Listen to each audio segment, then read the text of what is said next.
দেখো, উইশকে আমরা কখন ব্যবহার করি ভাইয়া? অবাস্তবের ক্ষেত্রে, যেটা বাস্তব না। ওকে, আর তার পরিবর্তে হোপকে আমরা ব্যবহার করি বাস্তব কোনো কিছুর জন্য।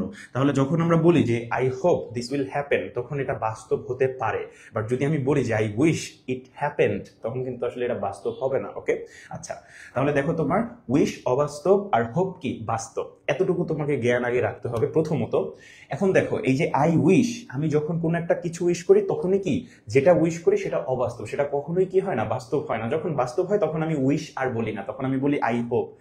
বুঝতে কি পারতেছো? ওকে, তাহলে আই উইশ যখন বললাম, তার মানে এখানে আমি যা বলবো এটা কি অবাস্তব। I wish I had a car, এখন দেখো আমার কোনো একটা গাড়ি নাই, এখন আমি বলতেছি I wish I had a car, মানে আমি উইশ করতেছি কি আমার যদি একটা কার থাকতো, বাট অ্যাকচুয়ালি কি আছে, নাই। সো নাই দেখেই কিন্তু আমি এই উইশটা করতেছি। আমি বললাম যে I wish Bangladesh Bangladesh were a very developed country, এইভাবে আমি বলতে পারি। এখন দেখো, এই যে বাংলাদেশের পরে ওয়ার কেন ব্যবহার করছি এটা তোমরা জানো যে অবাস্তবের ক্ষেত্রে বিভার্ব ওয়ার ব্যবহার করতে হয়। এখানে লিখে দিচ্ছি, একটা পেন নিয়ে একটু কষ্ট করে লিখে রাখো। হ্যাঁ, এগুলো স্ট্রাকচার বা রুল দিয়ে পড়ো না ভাই, শেষ হয়ে যাবে। হ্যাঁ, পারবা না। তাহলে দেখো তোমার উইশ এ আবার দুই ধরনের হয়, একটা হচ্ছে বর্তমানের অবাস্তব, একটা বর্তমান অবাস্তব, এই যে এখানে আমি লিখে দিচ্ছি এন্ড আই হোপ দেখা যাচ্ছে।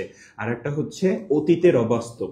যখন আমি অতীতের অবাস্তব বুঝাই, সেটা দিয়ে আসলে কি বুঝাই এটা আমাকে বুঝতে হবে। হ্যাঁ, দেখো, সো বর্তমানের অবাস্তব কোনটা আর অতীতের অবাস্তব কোনটা, এটা একটু সহজে বুঝো। ধরো এখন এই যে বর্তমানে আমি কথা বলতেছি, রাইট? এখন তো আমার একটা গাড়ি নাই, আছে আমার একটা গাড়ি নাই, তো আমি বলতেছি I wish I had a car. Okay, তাহলে আমি বর্তমানে কোনো অবাস্তব কিছুকে বলতেছি যে বর্তমানে তো আমার গাড়ি নাই, সো এখন বললে কি হবে না, কাজ হবে না, অবাস্তব। আবার ধরো এখন আমার একটা গাড়ি আছে, এখন কি একটা গাড়ি আছে, কিন্তু 3 মাস আগে আমার কি একটা গাড়ি ছিল না। তাহলে ওই যে অতীতের একটা অবাস্তব যদি আমি এখন বলি যে I wish I I had a car 3 months ago, এভাবে যদি বলি, সেটা কিন্তু কি তোমার 3 months আগে বুঝাবে না।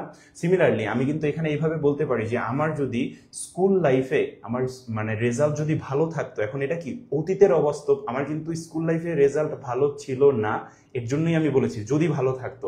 সিমিলারলি ওই স্কুল জীবনে কি ভালো স্টুডেন্ট ছিল না, এর জন্য বলতেছে যদি বেটার মানে ভালো ছিল আর একটু যদি ভালো থাকতো, এটা বলতেছে।